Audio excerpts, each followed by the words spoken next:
ৰাইজৰ উপস্থিতি কয় বিজেপিৰ জয় নিশ্চিত। জাগিৰোডত সুৰেশ বৰাৰ হৈ প্ৰচাৰ অভিনেত্ৰী আইমী বৰুৱাৰ। লোকসভাৰ নিৰ্বাচনলৈ মাজত মাত্ৰ কেইটামান দিন তুংগত উঠিছে ৰাজনৈতিক দলসমূহৰ প্ৰচাৰ অভিযান। আজি নগাঁও লোকসভাৰ বিজেপি প্ৰাৰ্থী সুৰেশ বৰাৰ হৈ কেইবাখনো নিৰ্বাচনী প্ৰচাৰ সভাত প্ৰচাৰ চলাই জনপ্ৰিয় অভিনেত্ৰী তথা মন্ত্ৰী পীয়ুষ হাজৰিকাৰ সহধৰ্মিনী আইমী বৰুৱাই।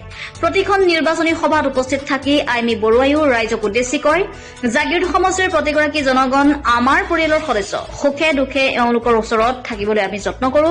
সভালৈ ৰাইজ ওলাই অহাটোৱে বিজেপিৰ জয় নিশ্চিত কৰে। তদুপৰি তেওঁ দেশৰ উন্নয়নৰ অবিৰত যাত্ৰা যাতে স্থবিৰ নহয় তাৰ বাবে সুৰেশ বৰাক ভোট দিবলৈ ৰাইজক আহ্বান জনায়। News desk report, Assam live 7। প্ৰত্যেক দিনে প্ৰায় 9-10খনকৈ সভা হৈ আছে আৰু প্ৰত্যেকখন সভাতে ৰাইজৰ যি বিপুল সঁহাৰি সেই প্ৰমাণ কৰে যে তেওঁলোকে আশীৰ্বাদ কৰিবলৈ ওলাই আহিছে। আৰু আমাৰ জাগিৰোড সমষ্টিৰ পৰা যি ধৰণে বিপুলভাৱে সঁহাৰি লাভ কৰিছো, মই বিশ্বাস কৰোঁ যে সুৰেশ বৰা ডাঙৰীয়াৰ জয়ৰ পথটো জাগিৰোডবাসীয়ে আশীৰ্বাদ কৰি আৰু অধিক বেছি মসৃণ কৰি তুলিব ভোটৰ জৰিয়তে।